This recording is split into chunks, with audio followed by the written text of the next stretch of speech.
Assalamualaikum warahmatullahi wabarakatuh. Perkenalkan, nama saya Muhammad Sananullah. Di sini saya akan meresum tentang laporan pertanggungjawaban.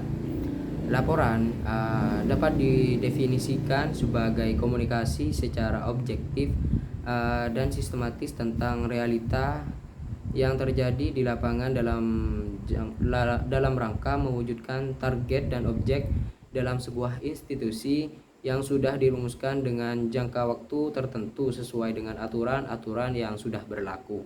Kemudian yang dalam kategori laporan ada dua, yaitu secara formal, yaitu sesuai dengan ketentuan yang berlaku dan diberikan secara penyampaian secara resmi atau logis, etis, dan realistis. Sedangkan informal yaitu penyajian laporan sesuai dengan ketentuan yang berlaku diberikan dengan penyampaian secara logis, etis, dan realistis sesuai dengan format dan struktur yang sudah dibakukan dalam suatu institusi tentang peristiwa yang tidak resmi.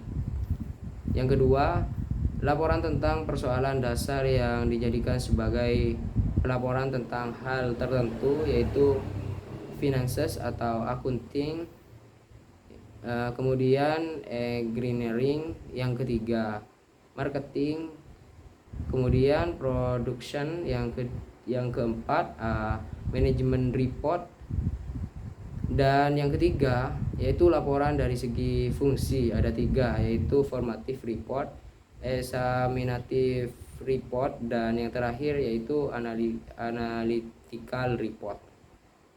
Kemudian laporan dari segi waktu pelaporan ada dua, yaitu periodical report dan special report. Kemudian laporan dari segi wewenang yaitu ada dua, yaitu yang pertama public report dan private report. Yang keenam, laporan dari segi relasi antara penyusun dengan pembaca, yaitu terdapat tiga. Yang pertama yaitu free report, yang kedua professional report, dan yang terakhir yaitu administrative report. Kemudian laporan lahiriah yaitu ada empat, meliputi memorandum report, letter report, dan short report, dan yang terakhir yaitu long report. Adapun laporan lain ada tiga, yaitu development report, validation report, dan recommended report. Adapun ruang lingkup pertanggungjawaban yaitu meliputi fiscal accountability atau akuntabilitas fiskal. Yang kedua, law accountability atau akuntabilitas hukum. Yang ketiga, program accountability atau akuntabilitas program. Yang keempat yaitu proses accountability atau proses accountability. Kemudian yang kelima yaitu performance accountability atau performance accountability. Adapun karakteristik dalam pertanggungjawaban yaitu terdapat 9. Yang pertama yang diantaranya yaitu yang pertama relevansi, yang kedua tepat waktu, dan yang ketiga yaitu dapat dipercaya. Kemudian adapun prinsip pertanggungjawaban yang pertama yaitu responsibility center, yaitu memberikan suatu pertanggungjawaban terhadap hasil kerja dalam pencapaian target.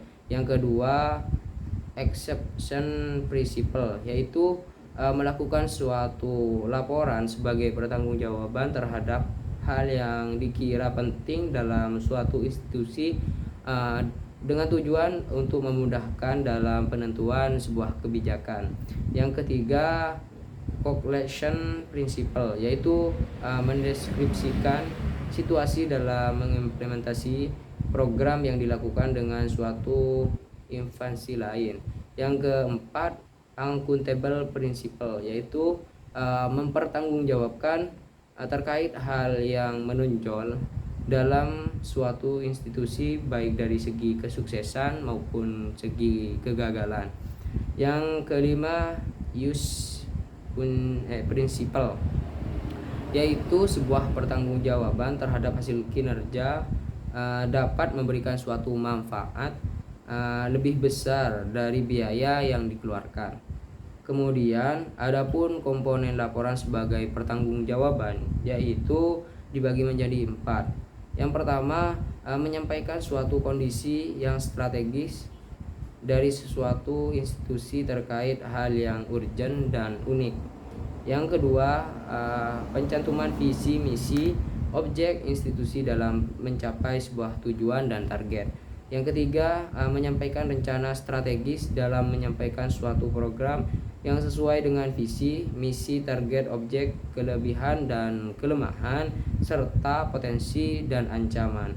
Yang keempat yaitu pertanggungjawaban, yaitu hasil kerja yang meliputi pendeskripsian indikator hasil kerja, mengukur hasil kerja dengan standar yang ditetapkan, dan mengevaluasi hasil kerja agar dapat ditingkatkan. Kemudian menyajikan sebuah informasi hasil kerja yang telah dilakukan, kemudian menyimpulkan hasil evaluasi dan menginformasikan terkait pendanaan pada setiap kegiatan, serta mendeskripsikan solusi terkuat terhadap masalah-masalah yang masih dihadapi. Mungkin itu saja resume dari saya, kurang dan lebihnya saya mohon maaf. Wassalamualaikum warahmatullahi wabarakatuh.